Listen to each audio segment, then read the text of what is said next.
Wonderful.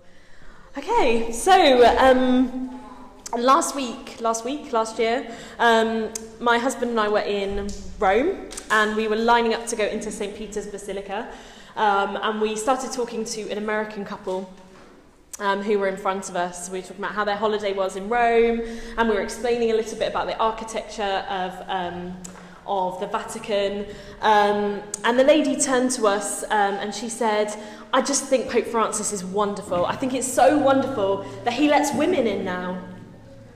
And we both just kind of looked at each other. I wasn't aware that women were barred from the Vatican before Pope Francis, but reflecting on it later, there was some clear change that had taken place in people's minds.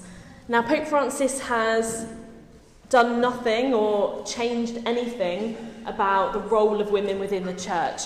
But this lady from outside of the church perceived that there had been something different, that there is something different about Pope Francis and his attitude towards people. And that's what I want to unpack a little bit tonight.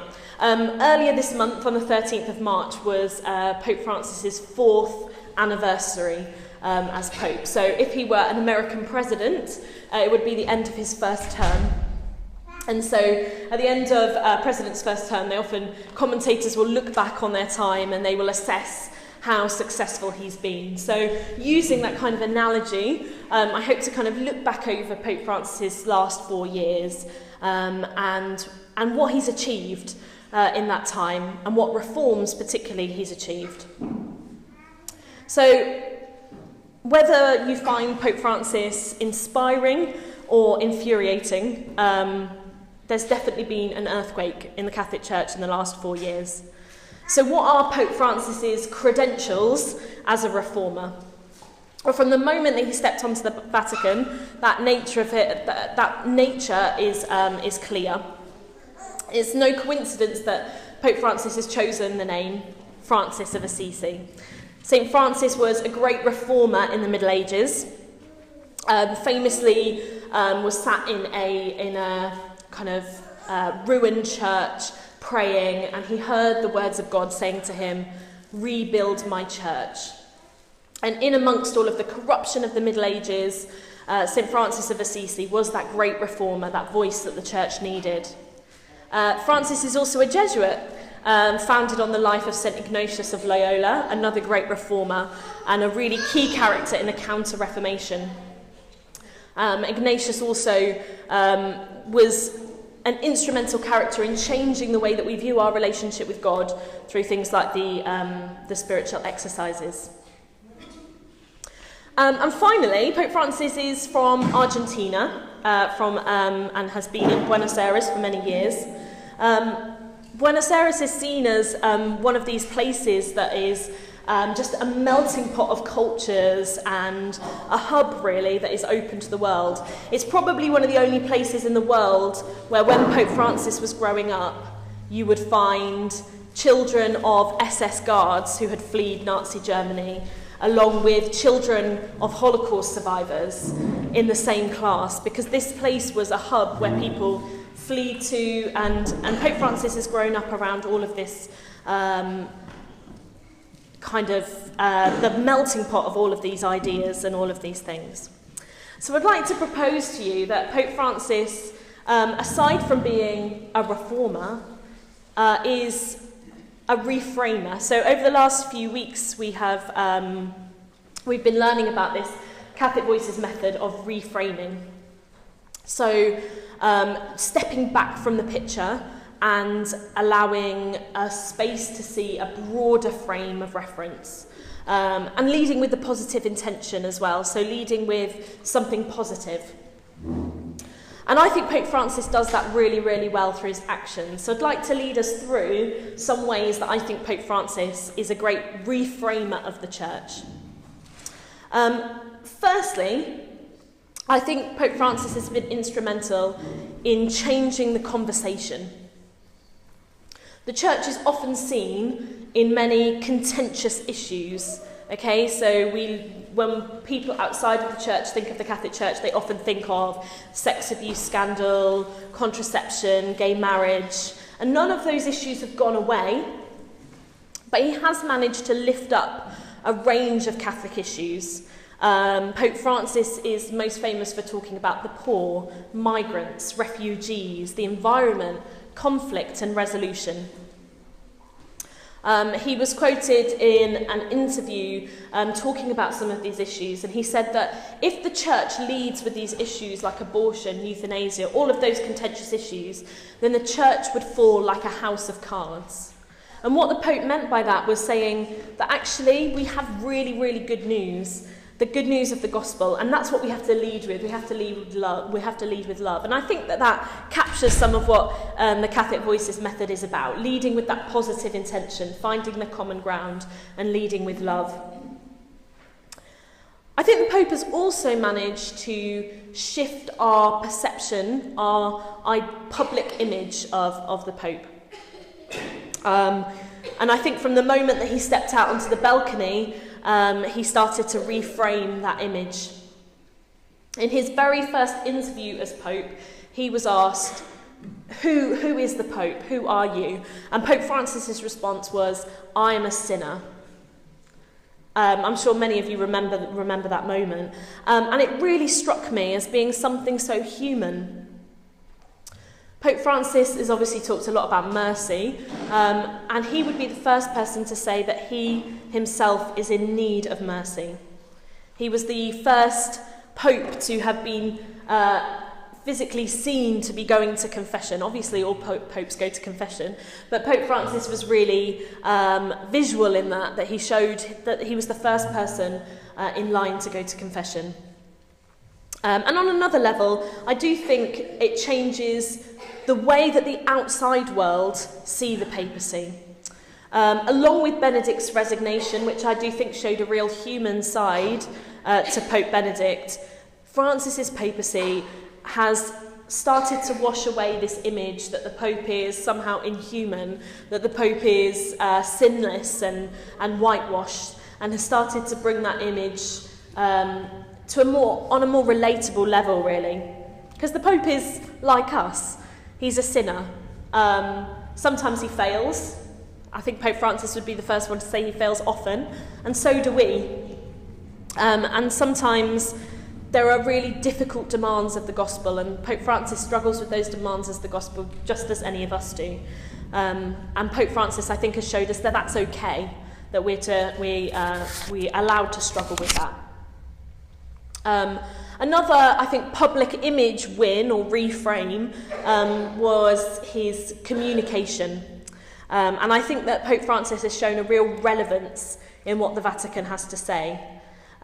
You may be aware that Pope Francis has been doing these aeroplane interviews on his way back from countries. So they're kind of airborne press conferences. And when he first did that on his way back from Rio de Janeiro, it was the kind of thing that journalists could only dream of. It was an hour-long, free-flowing question and answer session with the Pope. It was just what they'd always dreamed of. And it's kind of become quite normal for us now. But it's easy to forget just how astonishing that is, that the journalists were able to just sit and ask him questions. It was absolutely incredible. You may remember on this particular journey was where the headline came, who am I to judge, when he was talking about gay relationships and things, and it made headlines across the world. There was a really candid, simple way of speaking, using normal language, and I think it's marked a new era as well for papal communication and Vatican communication. In a way that the Pope acts as his own spokesman, he reserves the right to speak to whomever and whenever he wishes, and it's generated a huge amount of interest and coverage, which I think has helped to put the papacy back at the heart of world public affairs.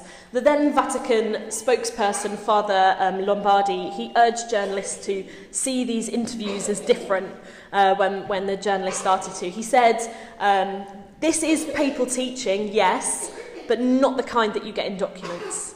And so Pope Francis really gave a completely different way of giving that. And I think it showed relevance, really. I think that's what the key reframe is there, that the people wanted to hear what Pope Francis said, people wanted to ask him questions, and people thought what he said was important. Another key highlight for me of the last 4 years is the trips that Pope Francis has been making. In Evangelii Gaudium, his first papal document that he released was, he said that the church isn't a museum for the perfect, it's a field hospital. And I think Pope Francis is the person on the front line of that field hospital. Over the last 4 years, he's made 17 trips to 26 different countries, and lots more trips are planned. A papal visit is never just gratuitous. It's never just because he feels like going on holiday, and it's always well thought through, the places that he goes. I think one of the most astonishing thing about Pope Francis's visits is he often floats the idea of somewhere long before it ever is confirmed that he's going to these places. So long before it's confirmed, he often floats these intentions of going to somewhere. And I think that's because he knows that it will raise awareness of the suffering that's happening in that country. One example of this is South Sudan, which the Pope has talked about visiting. Although armed conflicts and civil unrest is happening there, it didn't stop Pope Francis from travelling to the Central African Republic, and he's also confirmed a trip to Colombia, so he's not scared of going into war-torn areas. But and it's not been confirmed, but the fact that he floats these possibilities every now and again puts these countries in the light of diplomatic concern of other countries and the international community. His first trip outside of Rome was to Lampedusa, which you may remember, where thousands of migrants have died trying to reach Europe. And when he arrived there, he talked about the throwaway culture and globalization of indifference for the first time. And 3 years later, seeing that the crisis had got worse and not better, he took a trip to the Greek island of Lesbos, and he upped the ante a bit because he brought 12 Syrian refugees home with him to the Vatican. So leading by example, even though it was quite controversial at the time. It was a controversial move because it put pressure on different countries. Many people questioned the Pope's motives. But I think Lampedusa and Lesbos are important that the Pope visited there. The Pope is the son of migrants himself, and he understands the plight that they are experiencing. And he's said a number of times that the refugee crisis is a thorn in his heart.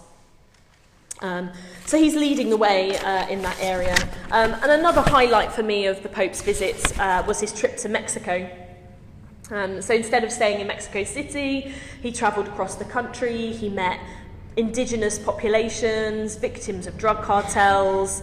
He met the immigrants and the refugees near the US border, and delivered some of kind of the key crowning moments of his social teaching.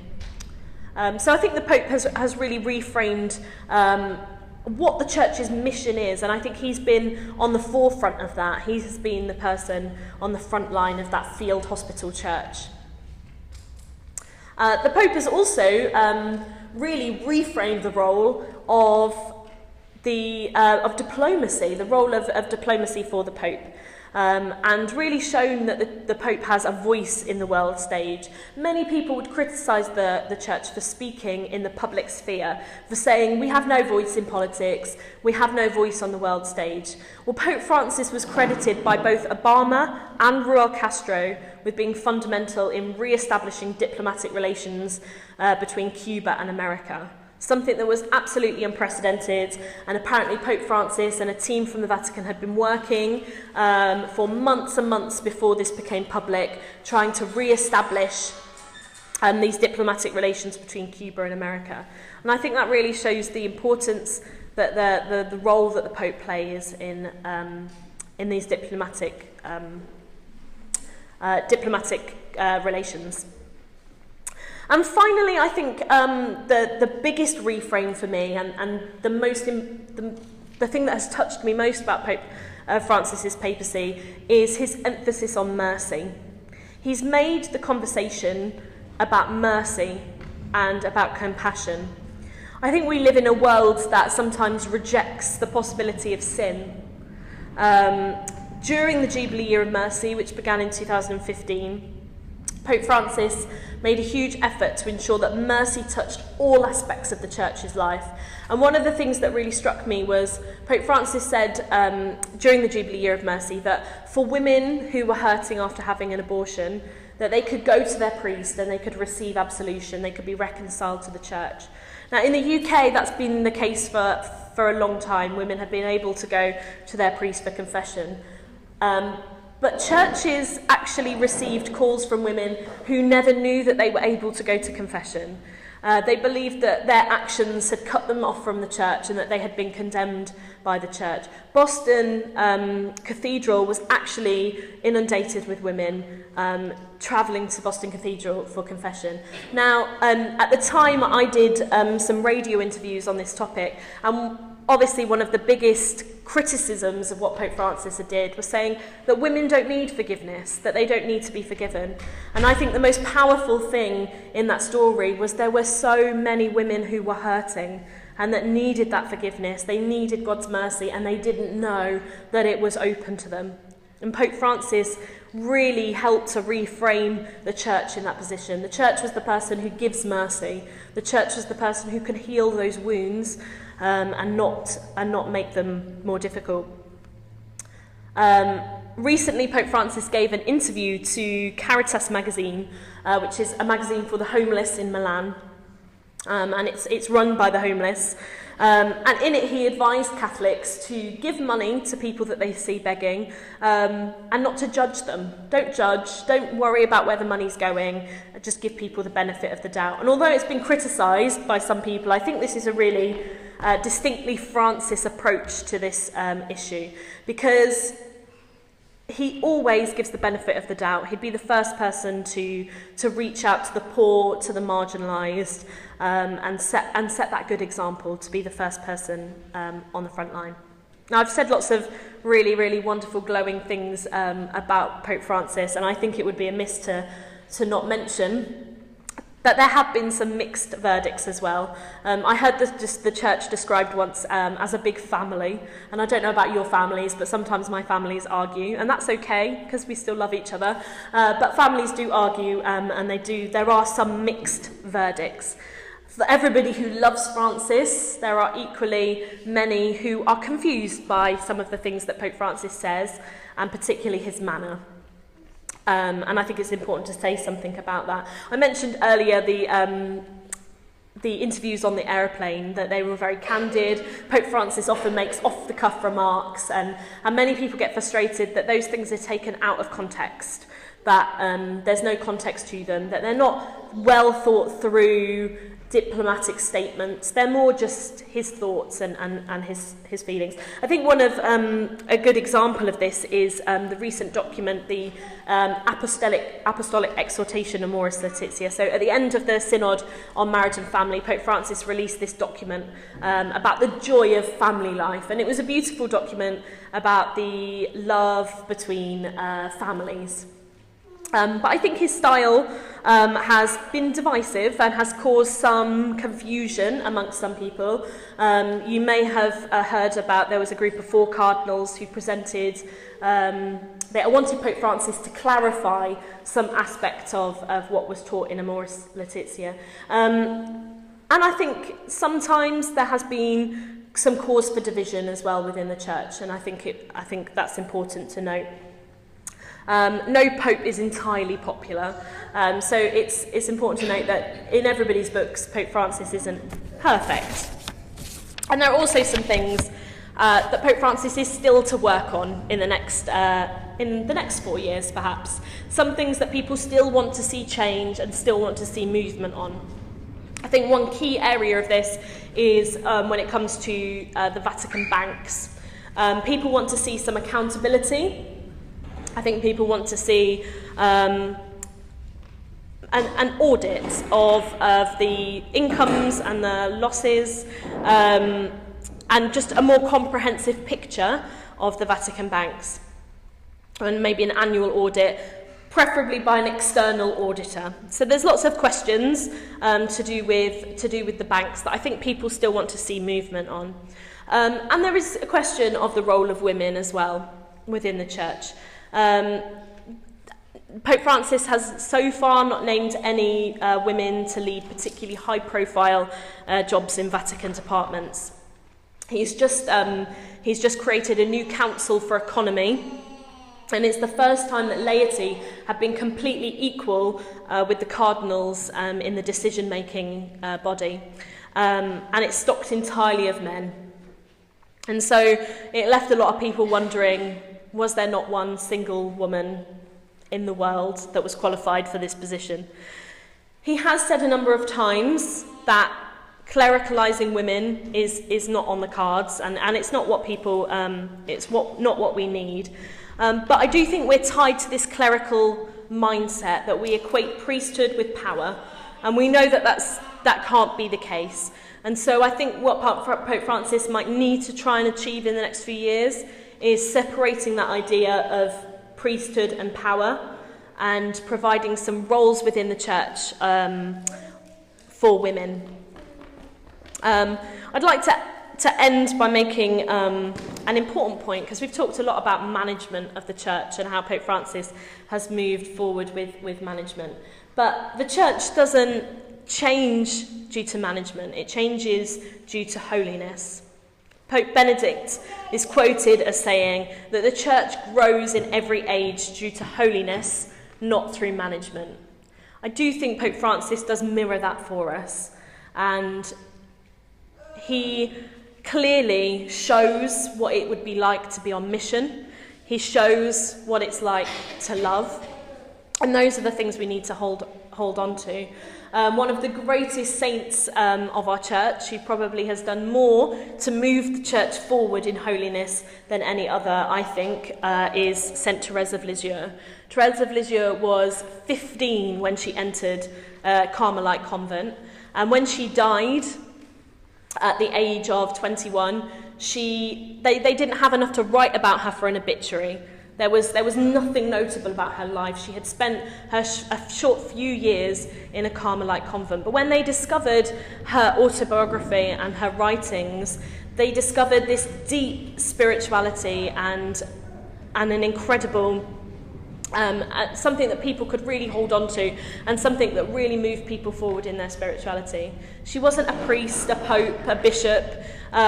She was a young girl who lived her whole life in a convent. And I think that that's a great example of the holiness that moves the church forward. And in everything that you've learned over the last few weeks, I think that that's an important point to hone in on, because we can have all of the most wonderful arguments in the world, but I think it's our holiness that will be an example. And for me, I think that that is what has reframed the church for the rest of the world. For those outside of the church, Pope Francis is an example of holiness which captivates people's imaginations and will continue to make people interested and fascinated by what happens inside the church.